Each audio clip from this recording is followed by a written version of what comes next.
بسم الله الرحمن الرحيم ألف لام را على عباده الذين اصطفى أما بعد بزرگوں اور بھائیوں، آج ہر انسان کے اوپر خود غرضی حاوی ہو گئی ہے۔ صرف اپنا مفاد ہر آدمی کے سامنے ہے، دوسرے کو چاہے کوئی تکلیف پہنچے، نقصان پہنچے، پریشانی ہو، اس کی اب کسی کو پرواہ نہیں رہی۔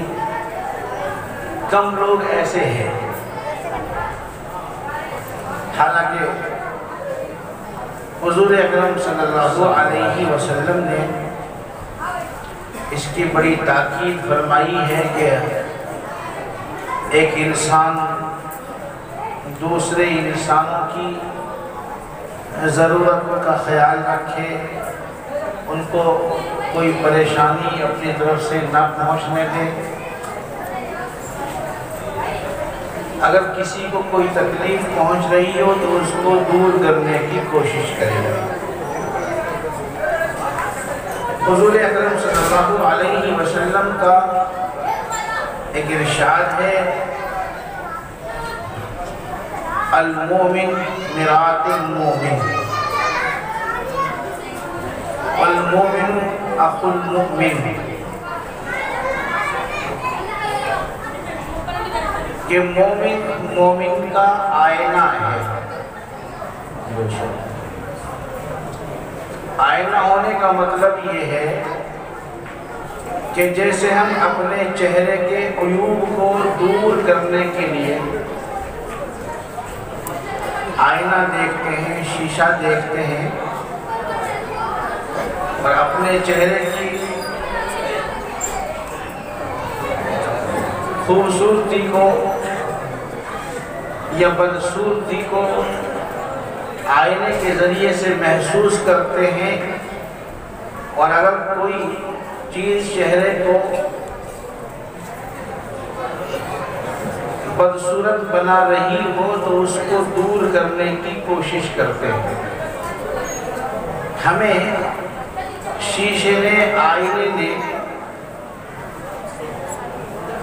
ہمارا عیب بتلا دیا ہے اور بڑی خاموشی سے بتلایا ہے۔ کسی دوسرے کو پتہ بھی نہیں چلتا کہ آئینے نے آئینہ دیکھنے والے کو کیا کہا۔ تو اگر ہم اپنے کسی بھائی میں کوئی عیب دیکھیں تو ہمارا فرض ہے کہ اس کو اس طریقے سے متنبہ کریں، آگاہ کریں، خبردار کریں کہ کسی دوسرے کو پتہ نہ چلے، تاکہ اس کی توہین نہ ہو، کسی کے سامنے اس کو ذلت برداشت نہ کرنا پڑے، تو اصلاح بھی ہو جائے اور سامنے والا ذلیل بھی نہ ہو۔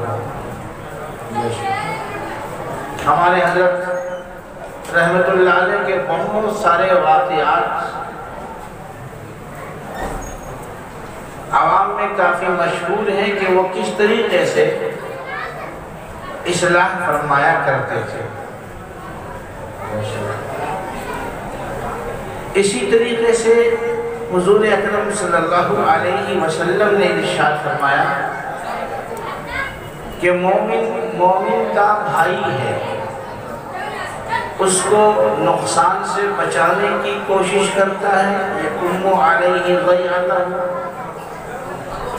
اور اس کی حفاظت کرتا ہے، تکلیف پہنچنے سے اس کو بچانے کی کوشش کرتا ہے۔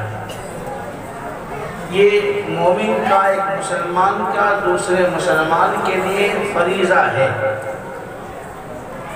کہ اپنی طرف سے تو کوئی تکلیف پہنچانے کا ارادہ ہونا ہی نہیں چاہیے، اگر کہیں اور سے تکلیف پہنچ رہی ہو تو اس کو بھی دور کرنے کی کوشش کرے۔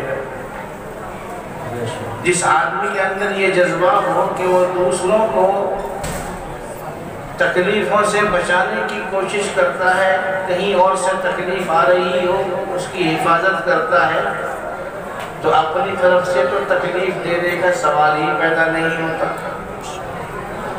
ایسے ہی حضور اکرم صلی اللہ علیہ وسلم نے ارشاد فرمایا کہ المؤمن للمؤمن کالبنیان، کہ مومن کے لیے ایسا ہے جیسے عمارت کھڑی ہوئی ہوتی ہے کہ ایک اینٹ دوسری اینٹ کی گرنے سے حفاظت کرتی ہے،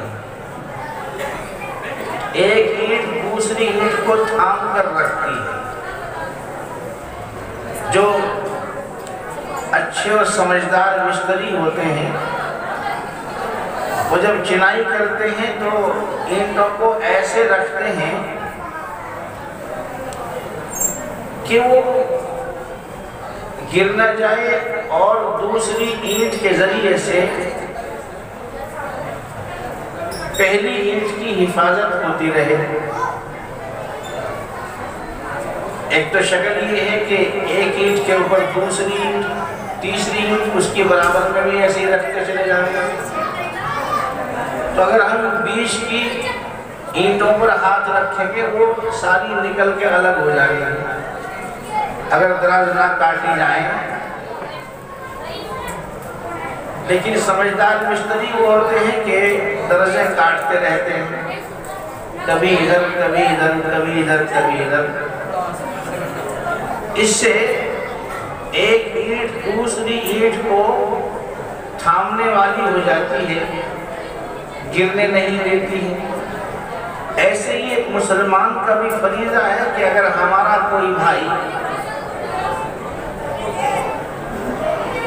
کسی مصیبت میں مبتلا ہے اور وہ گر رہا ہے تو اس کو گرنے نہ دے، اس کو گرنے سے پہلے ہی روک لے، تھام لے۔ تو احادیث شریفہ میں مسلمانوں کے ایک دوسرے پر بڑے حقوق بیان کیے گئے ہیں۔ اگر ان حقوق کو ادا کیا جاتا رہے تو ہمارا یہ معاشرہ، ہمارا یہ سماج امن و امان والا معاشرہ بن جائے گا۔ ایک مسلمان کے لیے یہ ضروری ہے کہ اگر وہ کسی کو نفع نہیں پہنچا سکتا تو کم سے کم اتنا تو کر ہی سکتا ہے کہ اپنی طرف سے کسی کو نقصان اور تکلیف نہ پہنچنے دے۔ یہ بات حضور اکرم صلی اللہ علیہ وسلم نے ارشاد فرمائی ہے۔ ابو ہریرہ رضی اللہ عنہ حضور سے پوچھ رہے ہیں میں کیا کروں، میں کیا کروں؟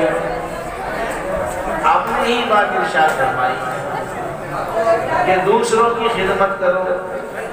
انہوں نے کہا اگر میں نہ کر سکوں تو آپ نے فرمایا کہ اگر تم کسی دوسرے کی خدمت نہیں کر سکتے تو کم سے کم اپنے شر سے دوسروں کو بچا کر رکھو۔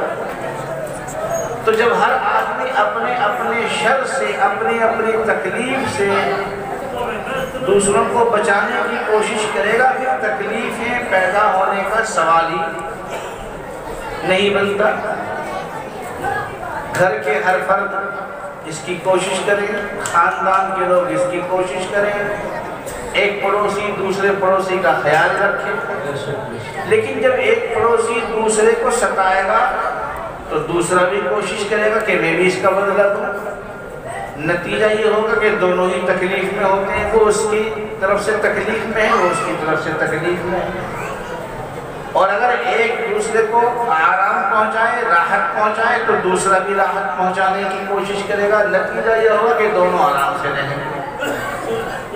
اس لیے میرے بھائی اور بزرگوں اس کی فکر کریں کہ صرف مجھے نفع نہ ہو بلکہ میرے دوسرے بھائیوں کو بھی نفع ہونا چاہیے، خود غرضی سے باہر نکلنا چاہیے۔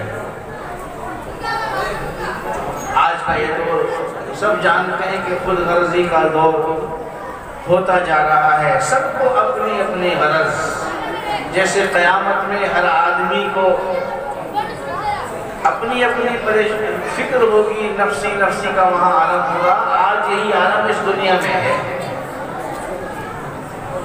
کسی کو کوئی پریشانی ہوتی رہے۔ چنانچہ آج کی دنیا کیسی بن گئی ہے کہ اگر روڈ پر کوئی حادثہ پیش آ جائے تو پہلے کیا تھا اور اب کیا ہے؟ پہلے سارے گزرنے والے رک جایا کرتے تھے، اس کی مدد کرتے تھے، اگر اس کو ہاسپٹل پہنچانے کی ضرورت ہے تو وہاں تک اس کو پہنچاتے۔ اور اب بارہا یہ چیز سامنے آتی ہے کہ ایک آدمی کو حادثہ پیش آ گیا اور وہ تڑپ رہا ہے، بجائے اس کی مدد کرنے کے جیب سے موبائل نکالتے ہیں اور کھڑے ہو کر اس کی تکلیفوں کو اور اس کی حرکتوں کو اپنے موبائل میں محفوظ کرنا شروع کر دیتے ہیں، یا پھر برابر میں سے ایسے گزر جاتے ہیں جسے احساس ہی نہ ہو کہ کیا ہوا۔ تو میرے بھائی اور بزرگوں، اس معاشرے میں یہ بڑی خرابی پیدا ہو رہی ہے۔ اس لیے اسلامی جو تعلیمات ہیں اس بارے میں ہم ان کو سمجھیں، سنیں اور ان پر عمل کرنے کی کوشش کریں اور معاشرے کو بہتر سے بہتر بنانے کی کوشش کریں۔ ہمارے سامنے اسٹیج پر بڑی بڑی شخصیات تشریف فرما ہیں، جیسا کہ آپ نے ان کے اسمائے گرامی سنے ہیں، اور الحمدللہ لمبی لمبی تقریریں کرنے والے ہیں۔ 1.5-2 گھنٹے ان کے لیے کوئی بڑی بات نہیں ہے۔ ایسے ایسے مقرر تشریف فرما ہیں۔ میں تو بہت معمولی آدمی ہوں، میری بیٹری تو جلدی ڈاؤن ہو جاتی ہے۔ اللہ تعالیٰ جو کچھ کہا گیا ہے ہم سب کو عمل کرنے کی توفیق عطا فرمائے۔ دوستو ایسے ہی نئی اسلامک ویڈیوز پانے کے لیے ہمارا چینل اشاعت الاسلام کیرانہ سبسکرائب کریں اور بیل آئیکن دبائیں تاکہ نئی ویڈیوز آپ کو ملتی رہیں۔ شکریہ۔